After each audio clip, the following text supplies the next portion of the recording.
तो कैसे आप लोग, आशा करते हैं अच्छे होंगे। बेस स्टडी बाय सुशील सर चैनल पर आप सभी को स्वागत है। आज की क्लास में क्लास 10वीं का भूगोल पढ़ेंगे और पाठ भारत संसाधन एवं उपयोग। तो इससे पहले वाले यदि आप वीडियो नहीं देखे हैं पार्ट 1 और पार्ट 2 तो देख लें। तो आज हम पार्ट 3 में इसको लास्ट करने वाले हैं, आज इसको ख़त्म करने वाले हैं। आप किसी भी एग्ज़ाम का तैयारी करते हैं तो आपको ये वीडियो देखने के बाद काफ़ी बेनिफिट मिलेगा। तो चलिए हम पार्ट स्टार्ट करते हैं। तो अगर इस दोनों पार्ट को अगर वीडियो आप चाहते हैं तो हमारे इस वीडियो के डिस्क्रिप्शन बॉक्स में उसको लिंक दिया है, उस लिंक पर क्लिक करके आप देख सकते हैं। तो चलिए हम स्टार्ट करते हैं। हम पढ़ लिए थे संसाधन किसे कहते हैं, संसाधन को वर्गीकरण भी समझ गए थे, संसाधन कितने प्रकार के होते हैं। और आज हम पढ़ेंगे जो संसाधन नियोजन, मतलब संसाधन नियोजन यहाँ से हम नहीं पढ़ाए थे तो यहाँ से पढ़ेंगे संसाधन नियोजन। तो आप देखते रहें संसाधन नियोजन। तो संसाधन नियोजन क्या है, कहने का साइंस संसाधन नियोजन क्या है। तो नियोजन का मतलब हुआ उसको सेव करना, नियोजन अब उसको बचाना। तो संसाधन नियोजन क्या है, तो चलिए हम इसके माध्यम से समझेंगे। तो संसाधनों का विवेकपूर्ण उपयोग ही संसाधन नियोजन कहते हैं। संसाधन को अगर विवेकपूर्ण यूज करेंगे तो उसी को हम क्या कहते हैं, संसाधन नियोजन कहते हैं। तो आप बोलिएगा सर विवेकपूर्ण उपयोग क्या है। तो अगर मान लिया जाए अगर हम मार्केट जाते हैं और मार्केट में अगर हमको क्या करना है, अगर 10 रुपया है और 10 रुपया वहाँ पर हमको 5 रुपये का खर्च है, तो वहाँ पर 5 ही रुपये का खर्च करेंगे और 5 रुपये को बचा करके रखेंगे। तो इसी को हम कहते हैं संसाधन नियोजन। अन्यथा ऐसे बात नहीं जो 5 रुपये खर्च हो वहाँ पर जो एक्स्ट्रा रुपये खर्च कर दिए, तो ये संसाधन नियोजन नहीं हुआ। तो संसाधन का विवेकपूर्ण उपयोग ही संसाधन नियोजन है।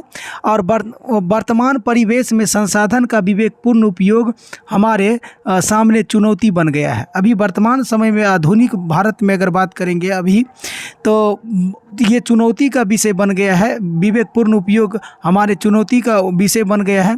संसाधन का विवेकपूर्ण दोहन हेतु जो है सर्वमान्य रणनीति तैयार करना संसाधन नियोजन का प्रथम जो है प्राथमिकता है। अगर हम किसी भी चीज़ को, संसाधन नियोजन एक बहुत प्राथमिकता है। प्राथमिकता मतलब सबसे अति आवश्यक है जो अगर हम कोई भी चीज़ करें तो संसाधन नियोजन करें। ऐसा बात नहीं जो हमारे जितने भी चीज़ है, हमारे संसाधन है, उसको हम विवेकपूर्ण उपयोग करके, अंधाधुन उपयोग करके ख़त्म करें। ये हमारे मूल कर्तव्य है। हमारे ये समझ जाइए जो प्राथमिकता है। प्राथमिकता मतलब जो पहले जो जोर है उस पर देना चाहिए। संसाधन नियोजन का हम अर्थ इस प्रकार बोलेंगे। संसाधन नियोजन किसी राष्ट्र के विकास के लिए आवश्यक है। अगर किसी भी राष्ट्र को अगर विकास करना है तो उसके लिए संसाधन का नियोजन अति आवश्यक है। संसाधन को विवेकपूर्ण उपयोग अति आवश्यक है। उसको अच्छे तरह से उपयोग करें, जितना उपयोग होना चाहिए उतना ही उपयोग करें, अन्यथा बेफालतू उपयोग नहीं करें। तो किसी भी राष्ट्र, किसी भी देश को अगर विकास करना है तो वहाँ के नागरिक को ये सोचना चाहिए, संसाधन नियोजन करना चाहिए।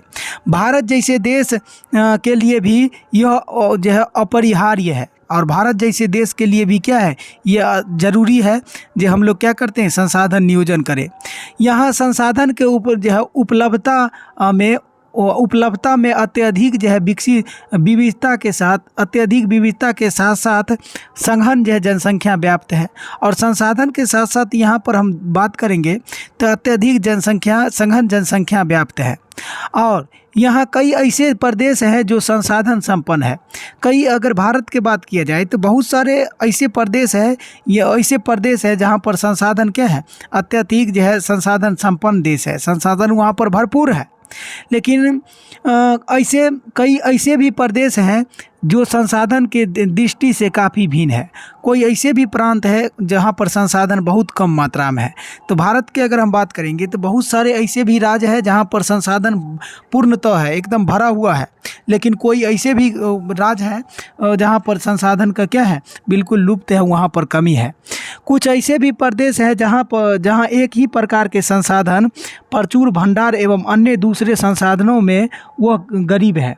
एगो जैसे अगर कुछ ऐसे भी प्रदेश है जहाँ पर एक प्रकार के संसाधन अत्यधिक है, महत्वपूर्ण है, बहुत अधिक है, लेकिन और संसाधन को उपलब्धता उतना नहीं है, वहाँ पर गरीब है। अगर जैसे झारखंड के बात करेंगे, मध्य प्रदेश के बात करेंगे, छत्तीसगढ़ के बात करेंगे, तो ये सब राज्य की बात किया जाए, झारखंड, मध्य प्रदेश, छत्तीसगढ़, तो ये सब राज्य की अगर हम बात करेंगे तो ये आदि ऐसे भी प्रदेश हैं यहाँ खनिज एवं कोयले एवं प्रचुर मात्रा में है। ये सब अगर हम झारखंड, मध्य प्रदेश और छत्तीसगढ़, ये सब जो है यहाँ पर खनिज कोयले एवं प्रचुर मात्रा में भंडार है। और उसी प्रकार बिहार में चूना पत्थर एवं जो है पाइपलाइन जैसे खनिज में धनी है। बिहार की बात करेंगे, चूना पत्थर हुआ, पायराइट हुआ, ये जो है पायराइट जैसे खनिजों में धनी है। अरुणाचल प्रदेश में अगर बात करेंगे तो जल संसाधन प्रचुर मात्रा में उपलब्धता है। अगर अरुणाचल प्रदेश में बात करेंगे तो क्या है, जल संसाधन के वहाँ प्रचुरता मात्रा में मिलता है, वहाँ पर जल संसाधन, परंतु कतिपय कारणों से वहाँ पर विकास नहीं हो रहा है। कोई ऐसे भी कारण है इसलिए वहाँ पर विकास नहीं हो पा रहा है। राजस्थान में सौर ऊर्जा के साथ साथ पवन ऊर्जा भी प्रचुर है। अगर राजस्थान की बात करेंगे, सौर ऊर्जा भी है और सौर ऊर्जा के साथ साथ क्या पवन ऊर्जा भी प्रचुर मात्रा में है। तो आप जानते होंगे सौर ऊर्जा और जो है वो क्या है, राजस्थान में सौर ऊर्जा के साथ साथ पवन ऊर्जा भी प्रचुर मात्रा में है। लेकिन यहाँ पर बहुत सारे ऐसे भी कारण हैं, यहाँ पर इसको कारण के वजह से इसमें यहाँ पर अलग अलग राज्य में क्या होते हैं, अलग अलग होते हैं और इसके दृष्टि से, परंतु यह राज्य जल संसाधन की दृष्टि से काफ़ी निधन है। यहाँ पर राजस्थान की बात करेंगे तो यहाँ पर सौर ऊर्जा और यहाँ पर पवन ऊर्जा प्रचुर है, लेकिन यहाँ पर जल संसाधन की दृष्टि से काफ़ी निधन है। भारत के अंतर्गत लद्दाख जैसे भी क्षेत्र हैं जो शीत मरुस्थल के रूप में अन्य भागों में अलग थलग हो गया है। लेकिन यह प्रदेश सांस्कृतिक जो है विरासत का धनी है। लेकिन अगर लद्दाख क्षेत्र की बात करेंगे तो सांस्कृतिक विरासत से धनी है और यह जल, महत्वपूर्ण खनिज एवं मौलिक अपसंरचना की बहुत कमी है और अतः राष्ट्रीय प्रायद्वीप तथा अन्य स्थानीय स्तरों पर संसाधन के समायोजन एवं उसको संतुलन के लिए संसाधन नियोजन का अनिवार्य है। तो आवश्यक है, अगर हम कोई राष्ट्र में अगर निर्माण करते हैं तो संसाधन का नियोजन अति आवश्यक है। तो आशा करते हैं आप संसाधन नियोजन समझ चुके हैं। तो हम चलिए भारत में संसाधन नियोजन के पढ़ेंगे। भारत में संसाधन नियोजन क्या है। तो भारत में संसाधन नियोजन का एक जटिल प्रक्रिया है। संसाधन नियोजन एक जटिल प्रक्रिया है। हमारे लिए आवश्यक क्रियाकलापों की आवश्यकता होती है। हम लोग के लिए आवश्यक क्रियाकलाप मतलब काम के आवश्यकता होते हैं। यह क्रियाकलाप संसाधन नियोजन के सोपान का होते हैं। ये क्रियाकलाप संसाधन नियोजन का सोपान होते हैं। इस सोपानों के सहारे किसी देश के उपलब्ध संसाधन का सदुपयोग कर उस देश के उन्नति का मार्ग प्रशस्त किया जा सकता है। कोई भी देश अगर डेवलप करना चाहता है तो उसके देश में सबसे पहले संसाधन नियोजन अति आवश्यक है। इसके लिए संसाधन नियोजन के सोपाने के निम्न रूप से बांटकर अध्ययन किया जा सकता है। ये 3 विधि है जिसके विधि से हम लोग संसाधन नियोजन कर सकते हैं, किसी भी देश डेवलप हो सकता है। तो पहला नियम क्या है, तो कॉम कुछ इस प्रकार दिया है कि संसाधन नियोजन के लिए सबसे पहला मुख्य काम है देश के विभिन्न प्रदेशों में संसाधन के पहचान करने के लिए उसे सर्वेक्षण कराना। मतलब देश के विभिन्न भाग में संसाधन को पहचान करवाना, संसाधन पहचानने का सर्वेक्षण कराना, उसको जान पहचान कराना। अगर किसी भी देश को पास अगर संसाधन का पहचान नहीं है तो उसको विवेकपूर्ण उपयोग नहीं कर सकता है। जैसे अगर मान लिया जाए, अगर हम एक कागज़ को अगर क्या करते हैं, अगर रोड पर फेंक देते हैं कागज़ को, तो उसको कोई उठाएगा नहीं उठाएगा। लेकिन अगर मान लिया जाए वहाँ पर 10 रुपया को अगर हम रोड पर फेंक देते हैं तो एकदम कोई भी व्यक्ति उसको क्या करेगा, उठा लेगा। तो इससे ये पता पड़ता है कि संसाधन नियोजन ये सबसे पहले व्यक्ति को उसको पहचानना जरूरी है। अगर किसी भी चीज़ को अगर पहचान लेता है तो उसको विवेकपूर्ण उपयोग करेगा। जैसे अगर अभी हम एग्जाम्पल दिए जो कागज़ को अगर फेंक देंगे तो उसको नहीं उठाएगा। क्यों उसको नहीं उठाएगा? क्योंकि उसको अगर हम बात किया जाए उतना दृष्टि से उसको नहीं चिन्हता है।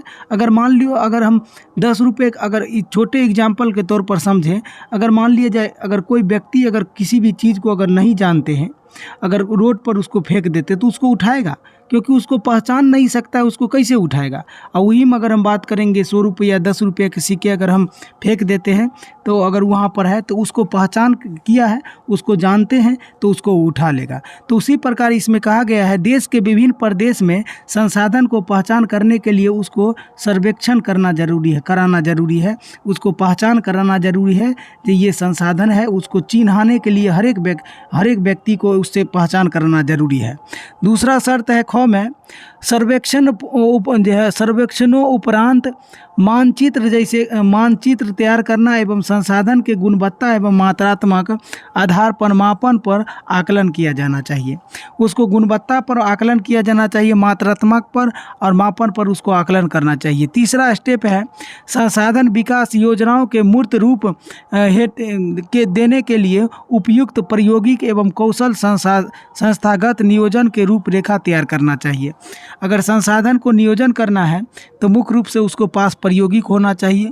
प्रायोगिक मतलब कहने का साइंस ये हुआ उसके पास टेक्नोलॉजी होना चाहिए, बुद्धि होना चाहिए, कौशल होना चाहिए और संस्थागत नियोजन के रूप में उसको आवश्यक है उसको संसाधन नियोजन में।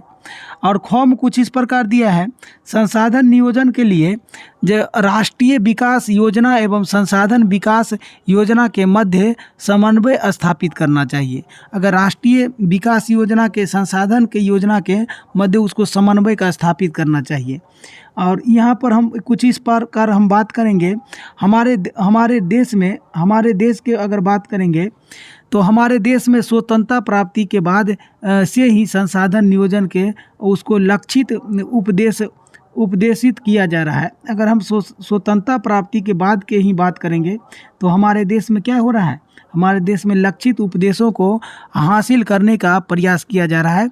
जो हमारे देश में जो किस प्रकार हमारे देश संसाधन को पकड़ ले, पहचाने। लेकिन इसके संदर्भ में भारत सरकार प्रथम पंचवर्षीय योजना से यह प्रयासता है कि किसी भी उसको प्रयासरत है कि किसी भी इकाई पर विकास हेतु संसाधन एवं आवश्यक शर्त होते हैं। किसी प्रायोगिक एवं संस्थाओं से वंचित परिवर्तन को अभाव केवल संसाधन का उपलब्धता से विकास संभव नहीं है, उसको उपलब्धता से विकास संभव नहीं है। हमारे देश की बात करेंगे तो आज भी हमारे देश में ऐसे कई राज्य हैं जहां पर संसाधन के प्रचुरता के बाद भी आर्थिक रूप से पिछड़े राज्य में इसकी गणना की जाती है। बहुत सारे ऐसे हमारे देश में पिछड़ा हुआ राज्य है जो संसाधन होते हुए भी उस देश को हम क्या कहते हैं, पिछड़ा हुआ देश कहते हैं। काहे? क्योंकि वहाँ पर टेक्नोलॉजी नहीं है, उतना उसको कौशल नहीं है। इसके कारण इसके विपरीत कुछ ऐसे भी राज्य हैं जो संसाधन के अभाव में ही आर्थिक रूप से विकसित है, और कुछ ऐसे भी हमारे देश में राज्य है जो जिस यहाँ पर संसाधन को अभाव है उसके बावजूद भी वो राज्य क्या है, विकसित किया गया है। तो चलिए, संसाधन के संरक्षण के अति आवश्यक है। संरक्षण मतलब उसको बचाना। तो संसाधन को संरक्षण के अगर हम पॉइंट यू से बात करेंगे तो संसाधन का संरक्षण सभ्यता एवं सांस्कृतिक के विकास संसाधनों का अहम भूमिका होते हैं, और किंतु संसाधन का अविवेकपूर्ण या अतिशय उपयोग विविध प्रकार के सामाजिक, आर्थिक, सांस्कृतिक, पर्यावरणीय समस्याओं को जन्म देता है।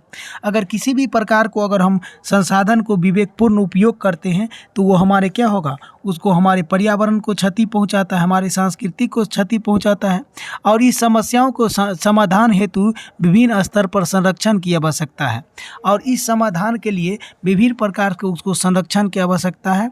तब हम क्या करेंगे, हम जब पर्यावरण पर उतना, जैसे अगर मान लिया जाए हमको बाइक है, बाइक में आप अगर पेट्रोल डलाते हैं तो पेट्रोल जब डलाइएगा और बेहिचक के अगर हमारे प्राकृतिक संसाधन को अगर विवेकपूर्ण उसको उपयोग कीजिएगा तो उससे क्या होगा, क्षति पहुँचेगा, हमारे पर्यावरण में ग्लोबल वार्मिंग बढ़ेगा, विभिन्न प्रकार के आपदा हो सकते हैं। तो इससे हमारे जो है बचना चाहिए। संसाधन के नियोजन एवं विवेकपूर्ण उपयोग ही संरक्षण कहते हैं। तो आपसे इस प्रकार क्वेश्चन पूछ सकता है, संसाधन नियोजन क्या है, संसाधन संरक्षण क्या है। तो संसाधन को विवेकपूर्ण उपयोग ही संसाधन को हम संरक्षण कहते हैं। जो संरक्षण, उसको संरक्षण बचा लेना। तो विवेकपूर्ण मतलब जितना उपयोग होना चाहिए उतना ही उपयोग, ऐसा बात नहीं उपयोग ही नहीं कीजिए।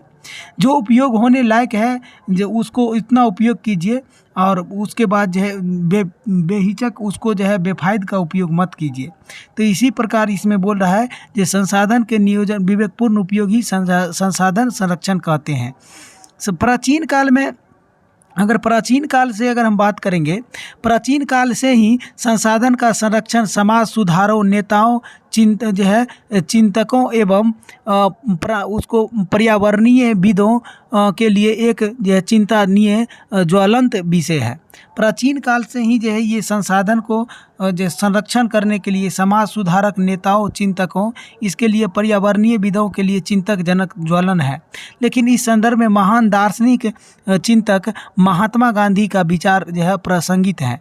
यहाँ पर आप गांधी जी जो है कुछ बारे में बोला है, महान वैज्ञानिक, महान अगर हम दार्शनिक की बात करेंगे तो महात्मा गांधी जी यहाँ पर कुछ बोले हैं जो हमारे पेट भरने के लिए बहुत कुछ है लेकिन पेटी भरने के लिए कुछ नहीं है। मतलब गांधी जी इसमें बोल रहा है जो पेट भरने के लिए तो बहुत कुछ है, हमारे पेट भरने के लिए बहुत कुछ है, लेकिन पेटी भरने के लिए कुछ जो है लिए नहीं है। तो इसमें ये कथन किसने बोला था? तो महात्मा गांधी ने। मेघा पाटेकर का नर्मदा बचाओ अभियान चलाया था और सुंदरलाल बहुगुणा चिपको आंदोलन चलाया था। यही पर्यावरण को बचाने के लिए सुंदरलाल बहुगुणा चिपको आंदोलन किया था। चिपको आंदोलन आप जानते होंगे, और अन्यथा हम इसके आगे पढ़ेंगे। और चिपको आंदोलन एक वन से संबंधित था, वन के लेकर के वो चिपको आंदोलन था, सुंदरलाल बहुगुणा किया था। और यहाँ संदीप पांडेय द्वारा वर्षा जल संग्रह संचय पर भूमिका,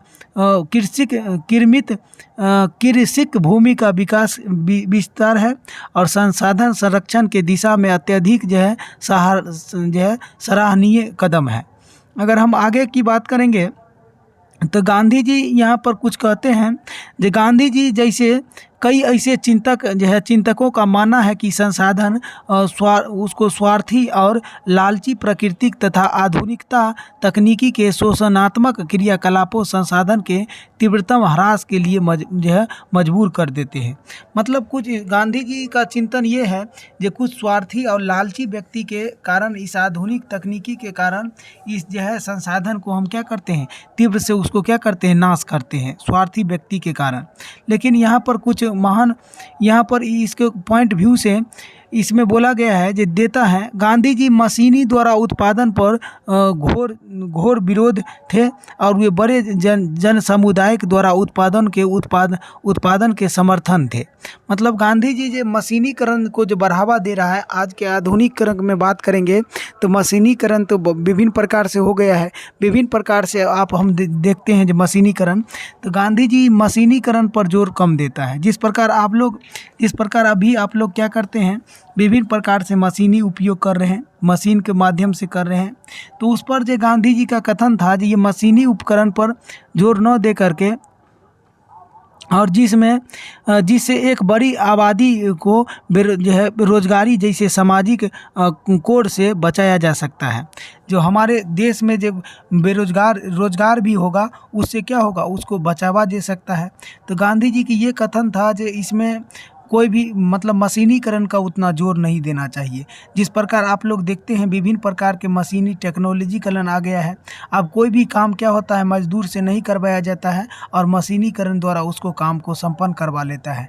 तो उसी प्रकार गांधी जी कहते थे कि अगर मशीनीकरण को छोड़ करके उसको विरोध करते थे और उसमें जो है मजदूर को बढ़ावा दिया, जो इसमें मजदूर अगर काम करेगा तो हमारे देश में अत्यधिक लोग क्या होगा, रोजगार प्राप्त होगा, रोजगार बढ़ेगा। उसका मानना था कि इस प्रक्रिया में श्रमिक में कार्य दक्षता का विकास एवं वृद्धि होगा और संसाधनों का विदोहन पर भी विराम लगेगा। संसाधन को विदोहन नहीं होगा, विवेकपूर्ण उपयोग भी नहीं होगा और इसमें समाज में रोजगार भी बढ़ेगा। तो इस प्रकार कहे थे। आप यहाँ पर देख सकते हैं, क्या आप जानते हैं, इसको आप पढ़ लीजिए। मानव एक तकनीक की जो है शोषणात्मक दोहन प्राकृतिक डाकुओं के अर्थव्यवस्था जो है कहा जाता है। तो यहाँ पर अब हम समझेंगे संसाधन के संरक्षण हेतु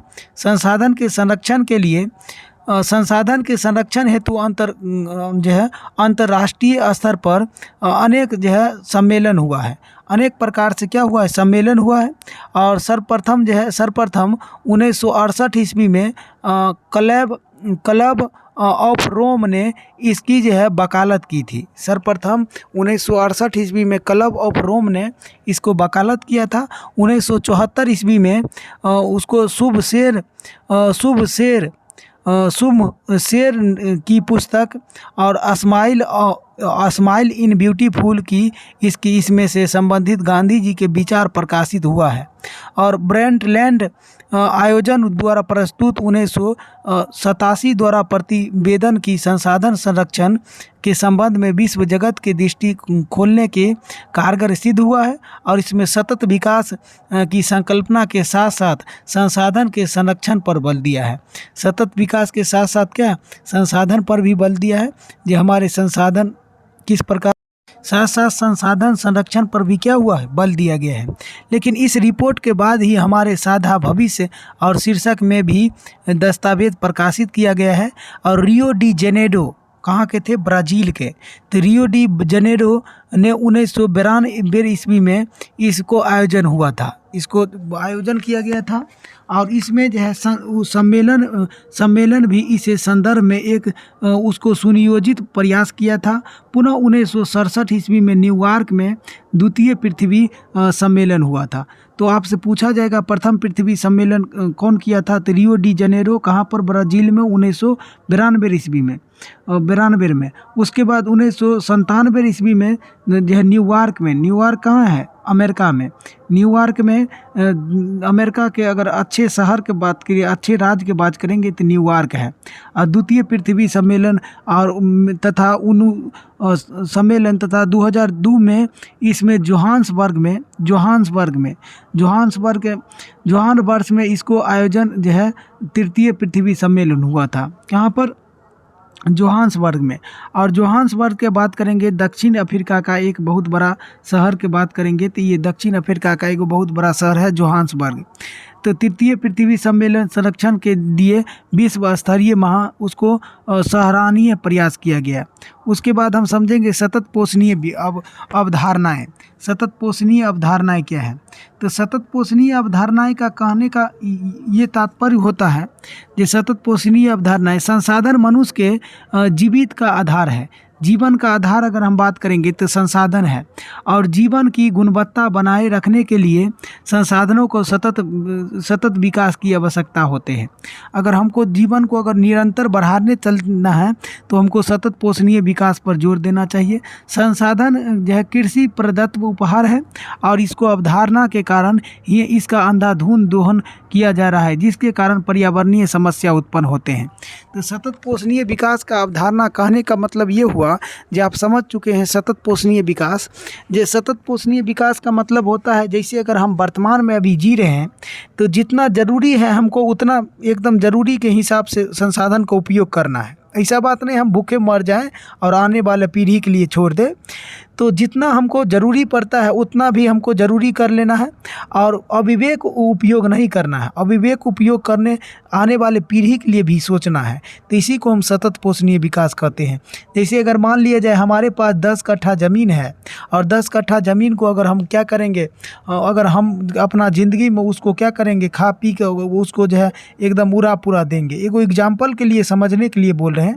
और हमारे पास कुछ नहीं होगा तो हमारे आने वाला पैदाइश जो बच्चा है वो क्या करेगा, उसको तो दिक्कत होगा। तो इसी प्रकार ये बोल रहा है जो संसाधन सतत पोषणीय विकास का मतलब ऐसा बात नहीं हम भी इसमें ज़मीन में जिए और आने वाला बच्चा के लिए भी छोड़ दिया जाए जो वो भी इसमें जिए। तो इसी कहने का मतलब सतत पोषणीय विकास है। इसमें आप इस प्रकार देख सकते हैं, जो व्यक्ति के लाल जो है उसको जो है लालच एवं जो है लिप्सा ने संसाधन का तीव्रतम दोहन एवं संसाधन का भंडार में उसको चिंतनीय ह्रास ला दिया है। और संसाधन का केंद्रीयकरण खास लोगों के हाथों में आने से समाज दो स्पष्ट भागों में जो है बंट गया है, समाज को दो स्पष्ट में बांट दिया है।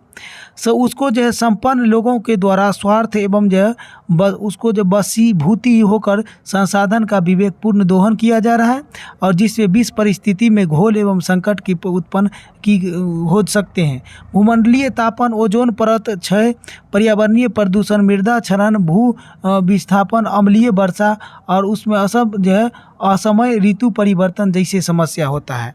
अगर मान लिया जाए आज हम संसाधन को विवेकपूर्ण उपयोग नहीं करते हैं तो हमारे पास बहुत सारे ऐसे जो है प्राकृतिक आपदा आ सकता है। जैसे अगर बात किया जाए तो हमको अगर ओजोन परत हो सकता है, भूमंडलीय तापन बढ़ सकता है, ग्लोबल आज देखते हैं हम लोग क्या होता है, भूमंडलीय तापन से किस प्रकार हम लोग जी रहे हैं एसी कूलर लगा करके। ओजोन परत में जो है छेद हो सकते हैं, और पर्यावरणीय प्रदूषण होता है, हमारे पर्यावरण प्रदूषित हो रही है, मृदा क्षरण हो रहा है, वो भूमि विस्थापित हो रहा है, अम्लीय वर्षा हो रहा है, और जो है असमय ऋतु परिवर्तन होता है। जो समय नहीं है उस समय में क्या होता है, ऋतु परिवर्तन होते हैं। और ये परिस्थिति की संकट पृथ्वी पर व्यापक जो है सभ्यता संस्कृति के निगल जाने से तैयार हो गए हैं। अगर इन स्वार्थी तत्वों को देशों के द्वारा अनवरत विदोहन एवं चलाया जा रहा है तो पृथ्वी में जैव संसाधन विनाश के आगे आगोश जो है समा जाएगा। और अगर ऐसे चलता रहा है तो हमारे पृथ्वी क्या होगा, इसमें समा जाएगा, इससे हमारे विभिन्न प्रकार के आपदा होगा। उपयुक्त परिस्थितियों में नियोजन पाने के लिए विश्व शांति के साथ जैव जगत एवं गुणवत्ता पूर्वक जीवन लौटने के लिए सर्वोच्चन समाज में संसाधन का न्यू संगत बांटवारा अनिवार्य है। और दूसरे शब्दों में संसाधन का नियोजन उपयोग होना चाहिए, आवश्यक है। इसके पर्यावरण का बिना क्षति पहुँचाए भविष्य की आवश्यकताओं को उसको मद्देनजर वर्तमान विकास के कारण जो है रखा जा सकता है। और ऐसे धारणाओं को सतत विकास कहा जाता है, और वर्तमान विकास के साथ भविष्य की सुरक्षा रखे। मतलब वर्तमान को विकास कर दे। सतत विकास का मतलब ये है जो आप प्राकृतिक को साथ खिलवाड़ नहीं कर सकते हैं, प्रकृति के साथ खिलवाड़ नहीं कीजिए, नहीं तो हम भी जाएंगे और वर्तमान में आने वाले पीढ़ी भी जा सकता है। अरे हम नहीं रहेंगे, अगर हम जी लेंगे तो आने वाले भविष्य में क्या होगा, आने वाला जो है उसको क्या होगा, भविष्य को खतरा बन सकता है। तो इसी प्रकार सतत पोषणीय विकास का कहने का मतलब हुआ जो हमारे प्राकृतिक संपदा है उसको एकदम बचा करके रखना चाहिए, उसको हम यूटिलाइज करें, जो हमारे वर्तमान प्रक्रिया भी उसमें कुछ बाधा न पड़े और भविष्य को भी कुछ बाधा न पड़े। इसी प्रकार के लिए आज जो है इतना ही पर हम इंड करेंगे। और इसको क्वेश्चन आंसर हम देख लेते हैं, क्वेश्चन आंसर क्या है। तो आप यहाँ पर देख सकते हैं पृथ्वी सम्मेलन के बारे में, तो इसको भी हम पढ़ा देते हैं। पृथ्वी सम्मेलन यहाँ पर जो स्मरणीय तत्व में दिया गया है पृथ्वी सम्मेलन। तो पृथ्वी सम्मेलन तो हम अन्यथा पढ़ा चुके हैं, अन्यथा देख लीजिए एक बार। पृथ्वी सम्मेलन प्रथम पृथ्वी सम्मेलन कब हुआ, तो ये आयोजन 3 से 4 जून 1992 के रियो डी जेनेरो में किया गया था। कहाँ पर, रियो डी जेनेरो ने किया था। और जिसके विकासशील देशों में लगभग 178 प्रतिनिधियों में भाग लिया था। इसमें 178 प्रतिनिधित्व भाग लिया था। इस सम्मेलन में ग्लोबल वार्मिंग, वन संरक्षण, जैव विविधता कार्यक्रम 21 रीडो घोषणा पत्र सम्मेलन किया गया था। तो आप यहाँ पर देख सकते हैं कार्यकलाप में। उसके बाद यहाँ पर दिया है कार्यकलाप में 21 संयुक्त राष्ट्र पर्यावरण विकास के उसको तथ्य धारणा में रियो डी जेनेरो सम्मेलन में राष्ट्रीय अध्यक्ष द्वारा स्वीकृत किया। और 800 पृष्ठ एक घोषणा पत्र है जिसमें सतत विकास के प्राप्त करने के लिए 21 कार्यक्रम चलाया गया है, जिस सतत पोषणीय विकास के कार्यक्रम चलाए, लेकिन स्वीकृत किया गया है। और स्वीकृत के बाद इसमें इसमें जो है एजेंडा 21 गठित करने पर हेतु सभी देशों को निर्धारण किया गया है। इसमें होने वाले खर्च को बहन जो है उसको बहन हेतु और विश्व पर्यावरण कोष एवं स्थापित किया गया है। उसी प्रकार आप देख सकते हैं द्वितीय पृथ्वी सम्मेलन, तो जो है द्वितीय पृथ्वी सम्मेलन आयोजन 23 से 27 जून 1997 में न्यूयॉर्क में अमेरिका में प्रथम पृथ्वी सम्मेलन जो है प्रथम पृथ्वी सम्मेलन में 5 वर्ष के बाद आयोजित किया गया था। जब प्रथम पृथ्वी सम्मेलन खत्म हुआ उसके बाद 5 वर्ष के बाद ये आयोजन किया गया था। इसमें प्लांक्स 5 सम्मेलन किया गया था और उसके बाद क्वेटो सम्मेलन ये दिसंबर 1997 में पृथ्वी के ग्लोबल वार्मिंग से बचाने के लिए ये किया गया था। और इसमें अधिकांश लोग इसमें बचाने के लिए जापान के जो क्योटो सम्मेलन आयोजित हुआ था जापान में, और इसमें 159 देशों ने भाग लिया था। इसमें CO2 और मीथेन और NO2 और HCF क्योटो जो है उसको जो है फ्यूरो कार्बन एवं जो है सल्फर हेसा एवं क्लोराइड ग्लोबल वार्मिंग के लिए जिम्मेदारी मानते थे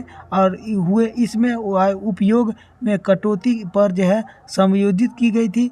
यहाँ यूरोपीय संघ और ग्रीन हाउस गैसों को उत्सर्जन 8%, संयुक्त राज्य अमेरिका 7%, जापान 6%, 7% जापान और अमेरिका 7% और जापान 6% क्योटो पर जो है सहमत हुआ था। और इसमें जो है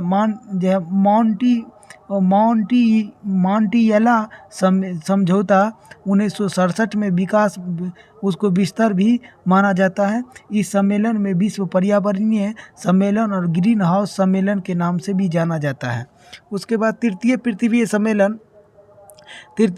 सम्मेलन के हम बात करेंगे तो तृतीय पृथ्वी सम्मेलन ये आयोजन 10 वर्ष के बाद और 26 अगस्त 4 सितंबर 2002 के उसमें जोहानबर्ग में आयोजित किया गया था। और इस सम्मेलन में पर्यावरणीय संबंधित 150 धाराओं पर विश्व स्तरीय सहमति तैयार किया गया था।